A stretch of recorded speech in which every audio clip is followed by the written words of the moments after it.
full disclosure, I do work for the company with this technology that I'm about to present, but I'm not, that's the canopy temperature side of things.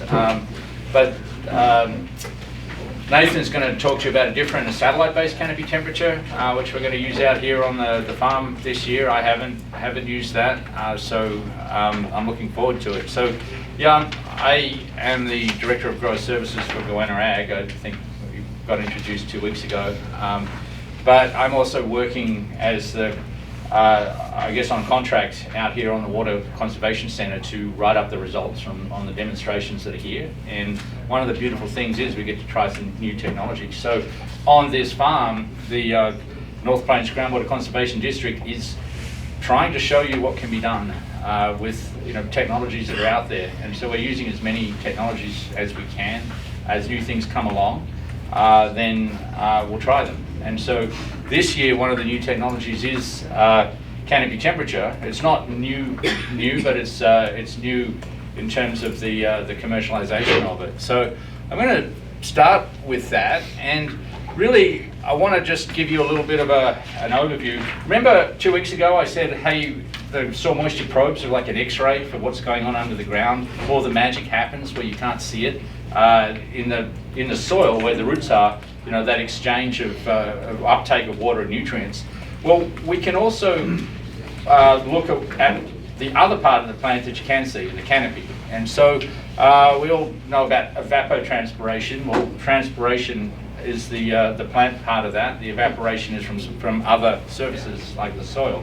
And so essentially plants take that water up through their roots and they release water through the leaves. And if you could Bailey, click on the link there, and we'll just, there's a 1 minute section of a video that NASA put together. We're not presenting, it's not up here. You might have to click on the link to get it. She is one. I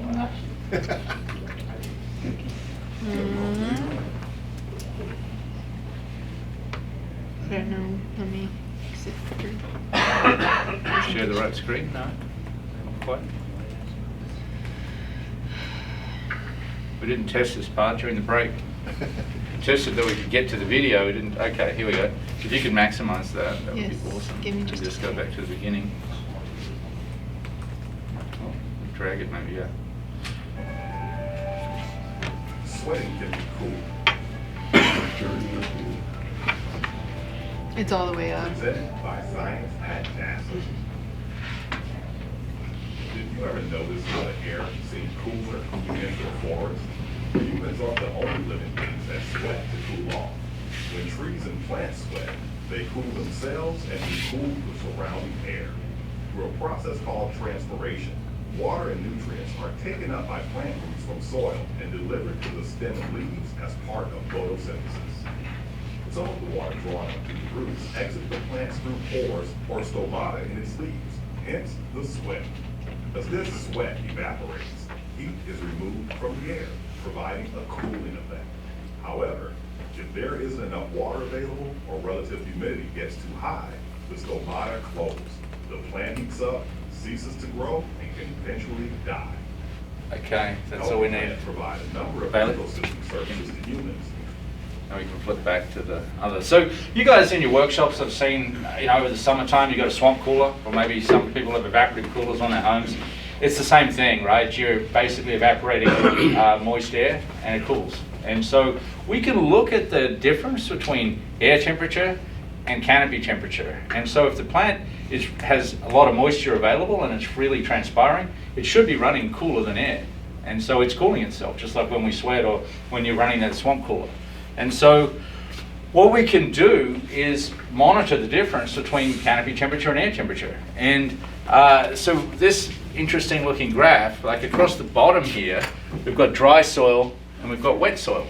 And going up here, we've got basically air temperature. And so when we've got wet soil and warm conditions, then we actually get a lot of cooling.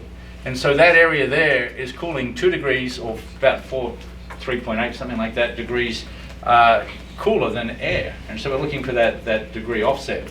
As we dry the soil out, we get to a point where that starts to heat up pretty rapidly.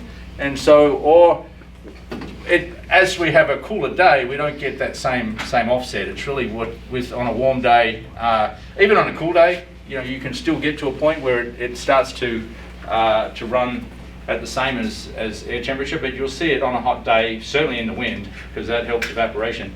You'll see that offset. And so what we're able to do is not only look at what's going on underground and watch the plant drinking and learn from the plant, but it's kind of like taking your blood pressure as well, or having a Fitbit and watching the plant from a stress point of view. So one of the key things, maybe not so much in this area, but if you were in an area that was more supplementary irrigated, like in Nebraska, the hardest thing is sort of, when do I start? I wait, and then when do I go?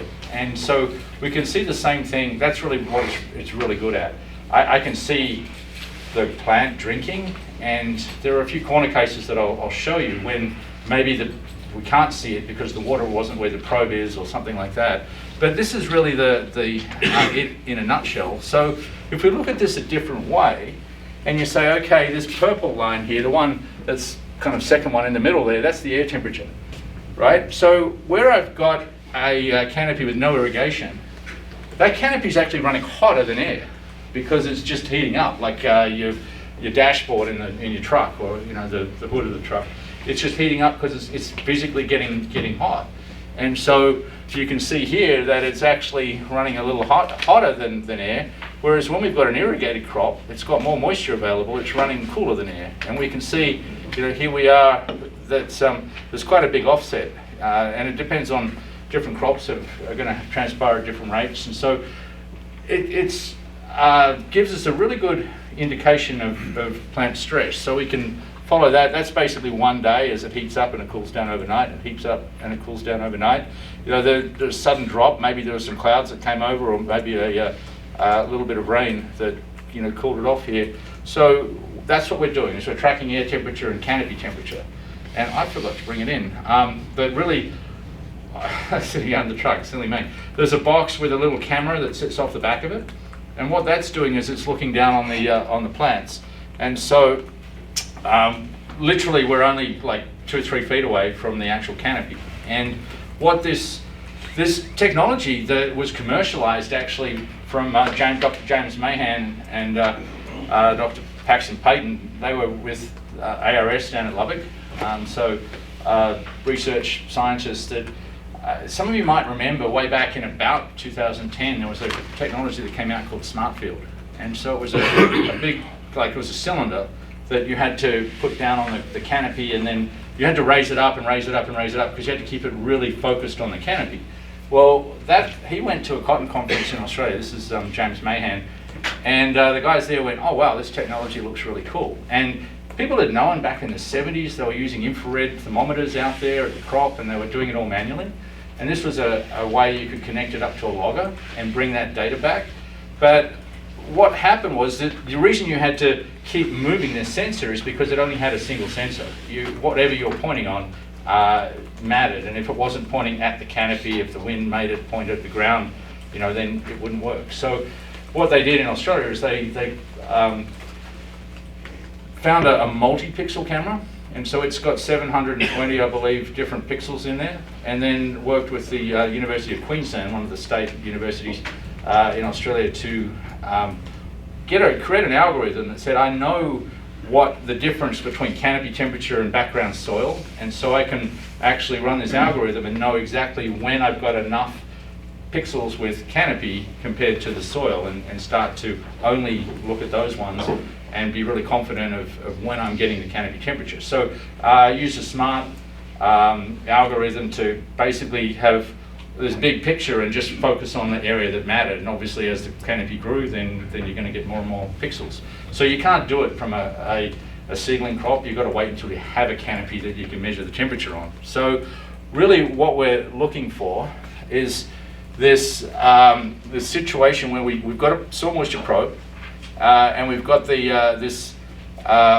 little sensor that looks down on the crop, and so what we're focused on is really the canopy temperature plus soil moisture plus, we've got a weather station to predict ET or crop water use, which we talked about 2 weeks ago. So what we're able to do with that, and this looks pretty complicated, so I need to talk you through that, is on the top here, there is soil moisture. So we've got that probe and we can watch the stair steps and we can watch it drink and we can see when the irrigations are. But this gold colored line here happens to be the air temperature, and you can see that on that scale. So that line there is 100, so we're kind of getting up around 98 degrees every day. And we can see the offset with this darker line, which happened to be the canopy. And we can see there's a big offset, and then the next day a smaller offset, and then a smaller one and a smaller one. They're coming together as that canopy's heating up because it's running out of moisture. So we can just watch that. And the beautiful thing is we can also predict that. So on the bottom here, what we've got is this accumulation of stress. Well, what is the accumulation of stress? Just like your body runs at about 98 degrees, right? If you're sick, you might have a fever that's running 101 or 102, and that's not good. If you're too cold, if you get down to 95 degrees, and you're going to get hypothermia. So there is a base temperature here, and it's different for different crops. And what we're doing is looking for the amount of time that it sits above that base temperature. So think of it like going to the gym, and you're doing a workout, and you're getting hot and sweaty, but it's okay until you're getting hot and sweaty and you don't recover. And so that accumulation of stress is not a bad thing in and of itself, but you get to a magic threshold here where we can see, oh, we've got a little bit of stress, like we've sort of been to the gym that day, and then we've got a little bit more and a little bit more. And then we get to a threshold which says, okay, now once you get over that, this crop is going to start to lose productivity. And so we're starting to push it too much. And so once again, you can see here that cooling effect. If we go too much more, then we're going to actually heat up, and that crop's going to go backwards. So now we've got the benefit of looking underground and seeing how deep my roots are and everything else, and we can look at above ground in the same technology package. And so then we irrigate, and so it resets, and then we can watch the accumulation of stress, and that pink is when we're starting to accumulate stress above the threshold, and then we irrigate and we're accumulating. So we can run through the cycles and just get another data point, which is actually really, really interesting to look at. So I can see, okay, maybe I'm irrigating actually too soon, and it's that old adage of, in this environment, keep it wet, I don't want to get behind. But if you do that, then maybe you're getting too far in front of that crop. So what's the balance? And the tricky thing there is the ability to get a large amount of water on at the right time, so you can catch up, and that's the game that we're playing. So this is it's going to be new to this area this year, and we're going to be playing with it pretty heavily. And so just on that goanna story, as I said, this got taken to Australia, I think back in about 2000.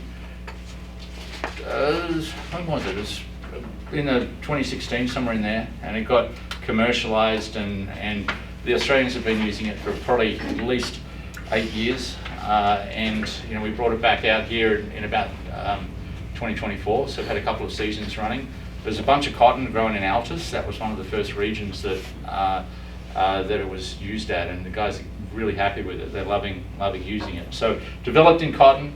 Obviously in Altus it's cotton, so we're getting a good feel for growing corn with it. So it's still early days and working out what are the right thresholds and stuff. But you can, once you start to understand, once again it's a little complicated, but once you start to understand that, it becomes very easy. And the thing about the software is we can start to look here, these big stair steps I taught you 2 weeks ago means that crop is actually pretty happy. When the stair steps get smaller, we're starting to accumulate that stress, and you can see how that relates to what's going on underground. The reason that we've got a lot of soil moisture data and not so much canopy is because you got to grow the canopy out to get to the reading and be comfortable and confident in it. And that is actually automated, so you don't need to worry about that. And so then we can start to look into the future and say, well, I can predict what the weather's going to do. And we can be pretty accurate about that prediction. So we can also be pretty accurate about when we're going to hit that stress threshold. And one of the things, I've been a probe guy, as you told you a couple of weeks ago, for 25, 30 years, and it's 20/20 hindsight. I know exactly how I got to where I got to to look into the future. It's always a little bit of an educated wild ass guess. It's that EWAG. And so this gives you a lot more objective confidence. It's using more science to look into the future and understand what when I'm going to need to irrigate. And so then we can take that across many sites. I know there's some farms out here that have got a lot of monitoring, huge farms, lots of fields. How do I use this information in a really usable way? Not spend all my time looking at graphs and stuff. The software can do all the heavy lifting, and these little dots are 10 days into the future. And so that first dot is basically tomorrow, and then we go out 10 days. And in fact, that's today, and then we go out 10 days. So we can actually look at that blue dot is when we're forecasting that you're going to hit that stress threshold. So when do I need to irrigate in the next 10 days? This environment, we kind of get going on a schedule, and so what's the fit? Well, we can look back on it and say, hey, did you irrigate too soon, too late, that sort of thing. Or if it rains, when do I start up? Obviously, you can't turn every pivot on at once, so but it'll give you some more information that way. So it's where we've got some flexibility. Certainly, if you've got subsurface drip or things like that where you're making the water go further, then we get a little more flexibility. But that's how we manage large amounts of information, is that we're actually forecasting when we're going to need to irrigate. And we'll start off using the soil moisture probe with that forecast, and then we'll flip over at some point to the canopy temperature. And then we can go back to the soil moisture probe to look at the final irrigation. So I'm getting ahead of myself. So basically the season-long influence of the sensors. So until we've got a canopy, we're really relying on the soil moisture sensor, and then we can flip over and rely on the canopy for decisions. And then, as I said, at the back end, when that canopy senescing, it's going to heat up. So what we're trying to do, if you recall a couple of weeks ago, we can really go back to the soil moisture sensor and say, hey, my root system, I know how much water I can get out of the ground. Doesn't matter how much is in it, well, it does matter, but remember the tall glass, short straw scenario? Just because I've got my glass is full doesn't mean I'm going to get all the water out of it. So then we rely on how big is my root system to get that water back out. So we're bringing two technologies together to really help you here. Other scenarios, this is not so relevant. Well, it is actually. This was done from a furrow irrigation scenario, but if you think this ground is flat and I'm now banding my water on with bubble mode, what happens? And in this case, this was the expected result, but you might get scenarios where they don't meet up. So we had a situation out there last year, 2 years ago. It was 2 years ago where we had cotton on the subsurface drip, and the cotton didn't germinate very well. We didn't get the water come to the surface. And so I had all these probes out there, these Guru permanent probes, but we didn't have the plants where the probe was. And so I wasn't able to rely on that quite so much. And just because of where the plants were, they just didn't germinate around where the probe was. The water was there, the plants weren't. So there could be an alternate scenario where we've got the probe in the ground, and so you do something with your irrigation and move where the water's going on. Well, that's going to change the reaction or what you see. If you're measuring the plant, then that integrates. That's maybe you can't see the change in moisture with the probe, but you can see it with the plant, because that's the patient here. That's what you're working with. So in scenarios where you get differences in wetting pattern, or in my case, differences in plant stand, this can actually help you even that out and really look at what the crop is able to do. So this is a scenario where this was actually from Australia, where I'm looking at this going, man, I would have irrigated back here, right? You look at the canopy, and the canopy hasn't even cut on. And what's going on? These roots just grew well beyond where the probe was. So in this scenario, I would have said, hey, there's my the crop's getting thirsty, got to irrigate. But this was a shorter probe; it was only 32 inches, and that root system probably went down 60 inches. And so we got to this point where I would have been going, irrigate me. But in actual fact, if you take that glass, scenario, I thought we had a short glass where really it was a deeper one, and those roots went all the way to the bottom. And so it was able to use water that we couldn't even see. And when we were looking at the canopy, it was a case of, oh, now we're accumulating stress, so let's irrigate. And the same kind of deal here. We can start to, and that, once again, the crop not using a lot of water higher up. Why? Because this was flood irrigated and the top was waterlogged, and the crop, the cotton, had its roots 5-6 feet down out of where the range of where the probe was, because it wasn't deep enough. And so it was using a bunch of moisture that we couldn't even see. And so the last bit of moisture used was actually in the top part of the soil. So there are scenarios where this can really help. There are scenarios where maybe the canopy isn't filled in enough and the probe can help. So now we've got complementary technologies. Sorry, I'm getting ahead of my descriptions here. So I've thrown in a couple of extra slides that weren't in the notes. This was, and apologies for not having a local set of numbers. Everyone always likes to, if it's from somewhere else, it doesn't mean anything. This is from soybeans grown in Nebraska. But what they did is they had a pivot that where they had the farmer practice, the grower's decision on these green areas, and we had this pink area was basically using canopy temperature, and they were speeding up or slowing down the pivot. And I grabbed this slide. I don't know a lot of the backstory on it, but essentially when they held off a lot of irrigation, the crop just didn't need it in that environment, and then you include the cost of the technology, but then you look at the gross profit you made, and the net profit was another $10 an acre over and above paying for the technology, just growing a better soybean crop. I mean, the yield only varied by a couple of bushels, but it was enough to make some money and save some water. And so, as I said, we're going to be trying it on this farm this year, and so we'll get you some local numbers and show you how it actually works.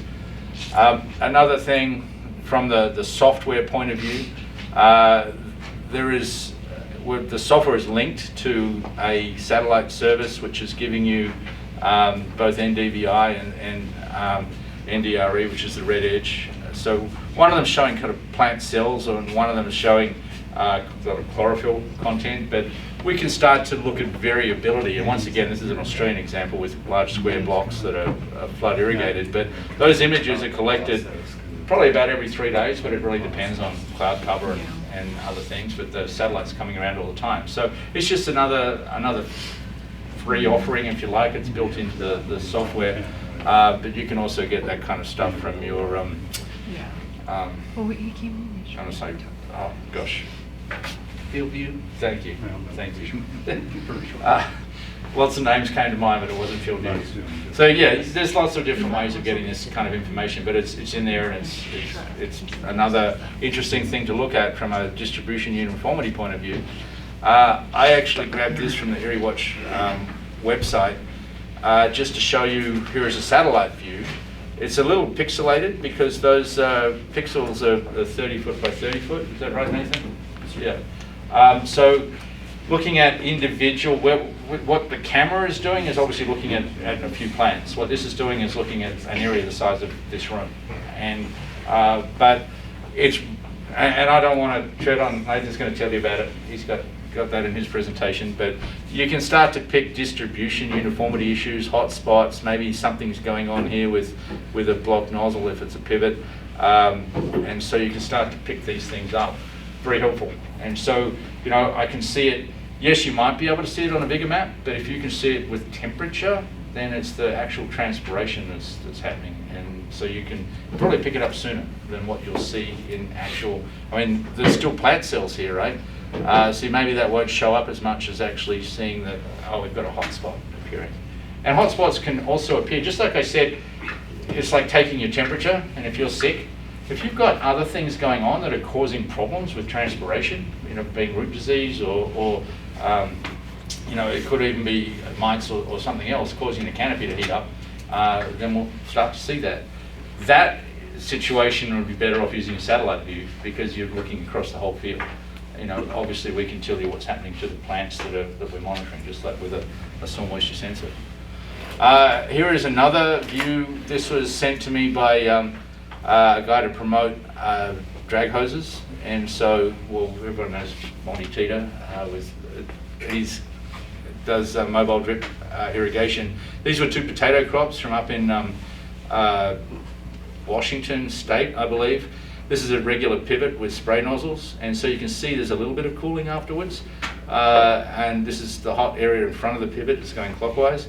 Here we are. I don't know what's going on with this bottom end here, but this whole field was irrigated with mobile drip, and so the water's going into the soil and it's lasting. They're probably irrigating pretty fast, and they're probably going around, every day, every other day, but it's a lot more even because they're getting more water in the soil. So he was using that to show the difference between spray and mobile drip. But I want to show you the difference between looking at, how canopy temperature is reflecting the transpiration of the crop, and how you can see the cool areas and the warm areas. So, any questions on the canopy temperature before I jump over? Yeah. How do y'all factor wind speed into that? That is a great question. So we're bringing in all the weather data. We're linked to either an in-field weather station or to a local weather station. I haven't used it for a season, so I'm still learning it. So I mean, yes, it's going to drive. Wind drives transpiration, and so is that.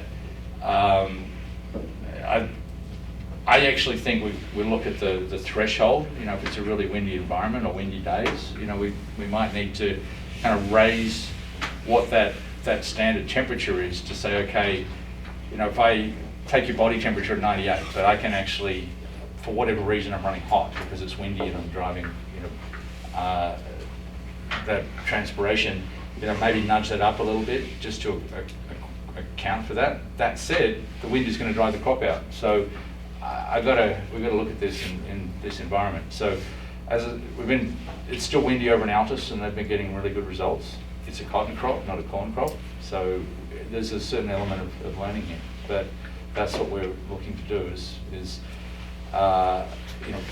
work with. Luckily, we've got the guys that commercialise this in the business, so they can help with those offset factors and stuff. But yeah, it's a really good point. Anyone else on Canopy? Or we can come back to it. Structured water.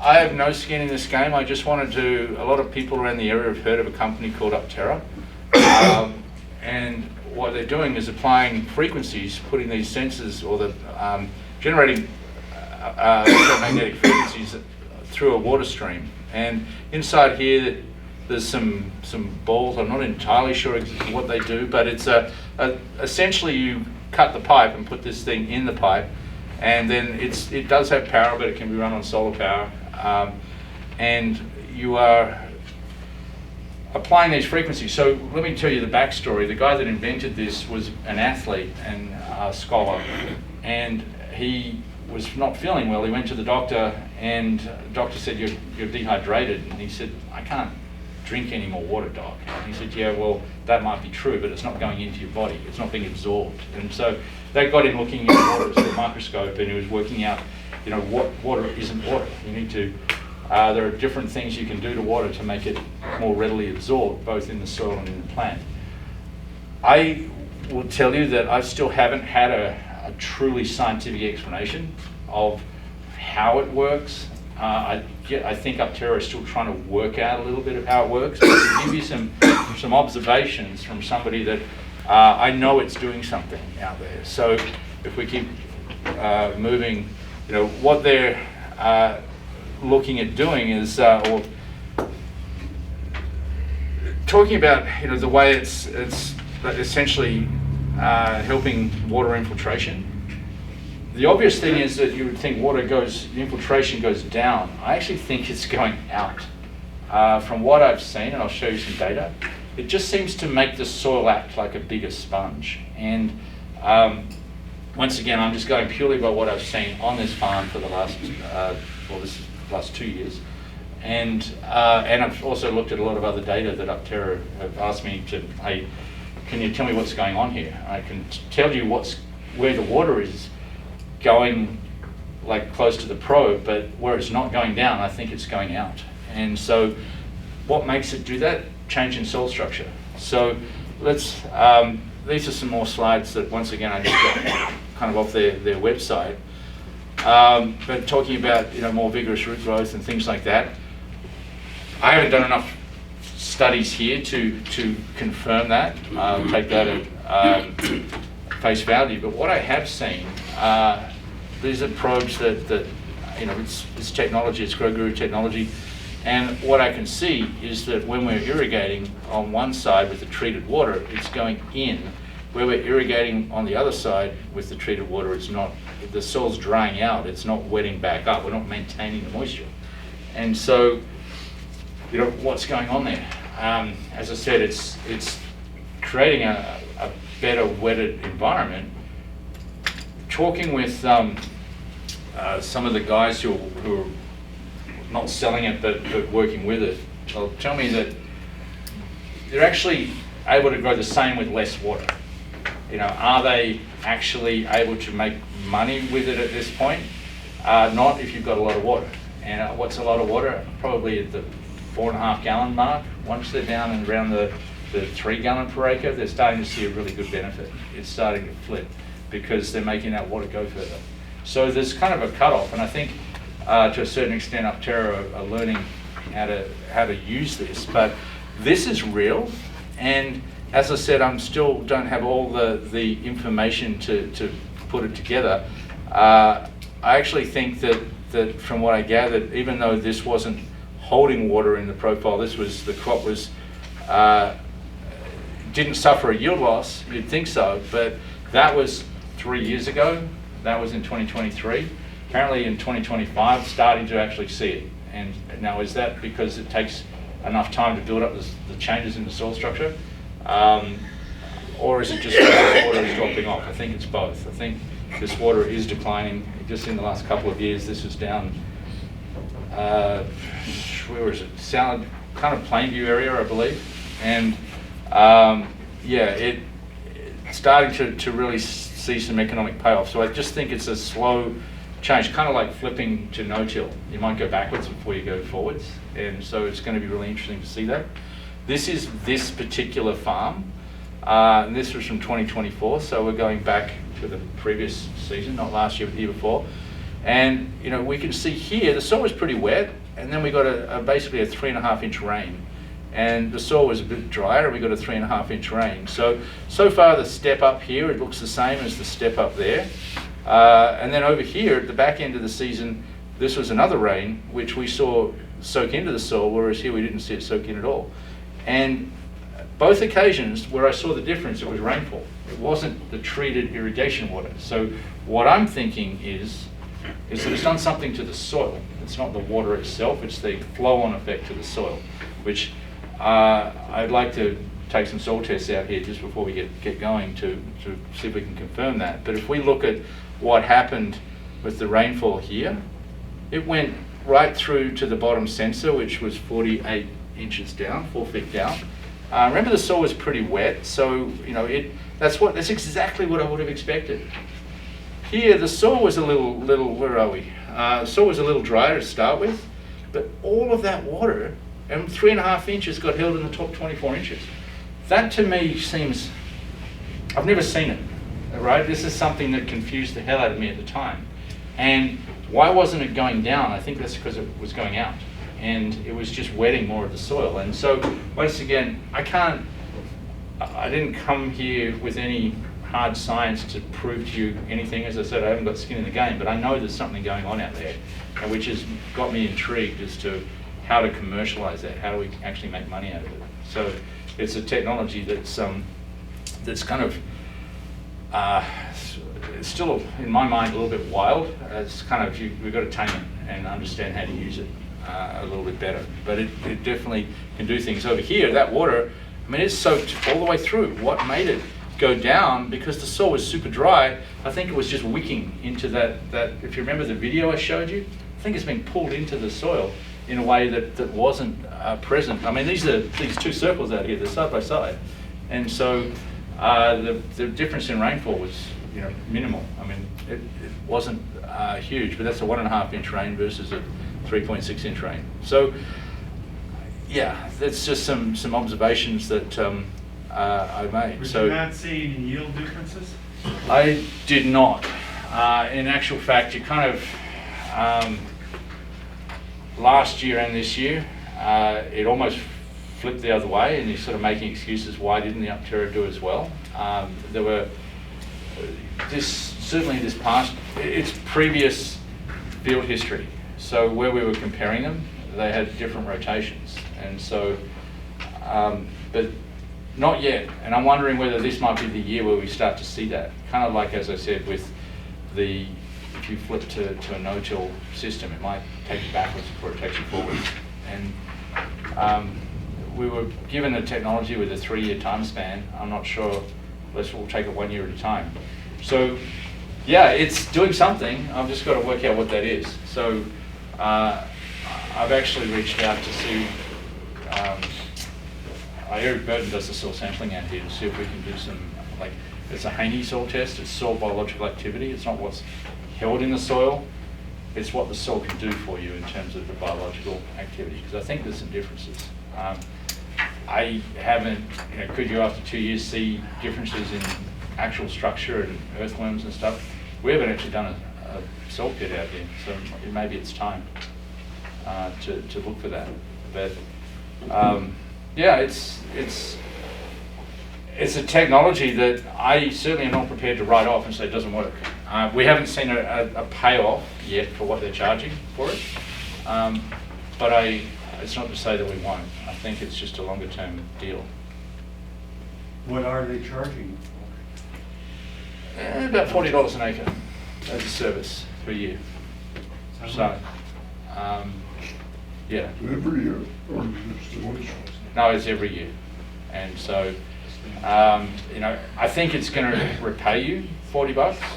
I don't think it's going to make you another $40 on top of that. And if I'm going to, if you're going to pay me $1, I'm going to give you $1 back. There's no point in doing it. And if you're going to give me $1, I've got to give you like $3 back to make it worthwhile. And so, certainly I've got to give you $2 back. So it's early days. I think there could be something there. We've just got to learn, what's the right environment. But what we've seen is that if you're in a really water-limited environment, I think that's where it's going to work best. Because it can get the water in and hold it in the soil better than it just, I think, creates it wicks into the soil better. There may be some opportunities with subsurface drip where we're trying to increase the wetted volume of the soil. But once again, I think I feel like I'm doing more research than the company is, just in my own mind. So we'll see. But that's, any other questions on what we've presented? I'm super excited just managing this farm with the technology that we have to continue looking at these things, because I urge you to follow along with social media. As we're kind of finding new things, or looking at the North Plains Groundwater Conservation District website, where we're putting a lot of this information that we're finding out here, because these demos are done using farming equipment. Like, it's not small plots. This is big, half field type plots. So we're trying to demonstrate what can be done with the equipment that you have in the way that you're farming. And so, what is it that works and what doesn't work. And so we may get to a point where we say, don't worry about it. So, Well, it looks like it's not just instantaneous repay. I think it's a long term. We're changing, I think it's changing the structure. It's not changing the water. I think the water is changing the biology in the soil, which is a good thing. But it just takes time. That's my gut. Well, the feel on it. whole purpose of the deal is to make the irrigation water more like rainwater, right? Correct. So theoretically, maybe making it more natural. So here's the thing. The effects that I've seen, there was two different effects. This one here is rain. That's where I saw the biggest difference. You go back to here, and that was irrigation. So we saw irrigation making the biggest difference. I guess I'm not sure exactly what, in a soil science way made them physically different? And can we take some of this water and bring it into a lab and look at it as pure infiltration rates and other things?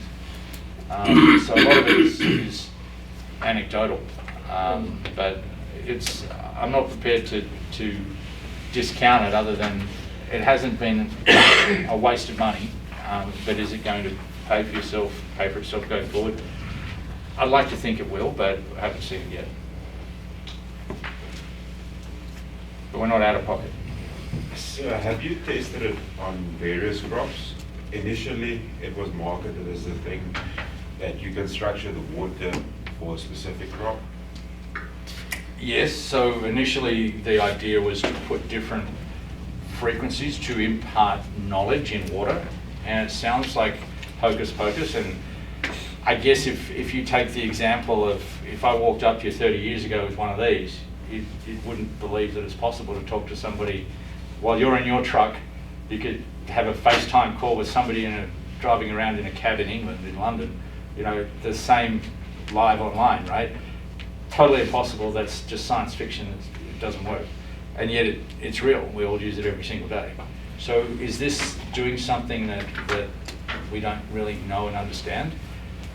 That's kind of where you have to, I don't know about having faith, but that's kind of at that level right now. But certainly 3 years ago when they hit the market, they were talking about carrying messages to say, I want to trick the plant into thinking that it's happier, that where it might be wanting potassium, it's like, hey, you're good, you've got the potassium, we're giving you that signal that everything's good, and so you can use less inputs, or use more of the inputs that are already in the soil. They've kind of gone a little soft on that marketing, and so I'm not sure, but we'll see. There was definitely a case where they were saying, hey, I can import messages in water in chicken coops, and to keep the rats away. And so it was water that chickens liked and rats didn't, and the rats kind of left the chicken house. Sounds like snake oil, but if the results are real, then you're then got to. It's kind of empirical. You're going by results, not by the science.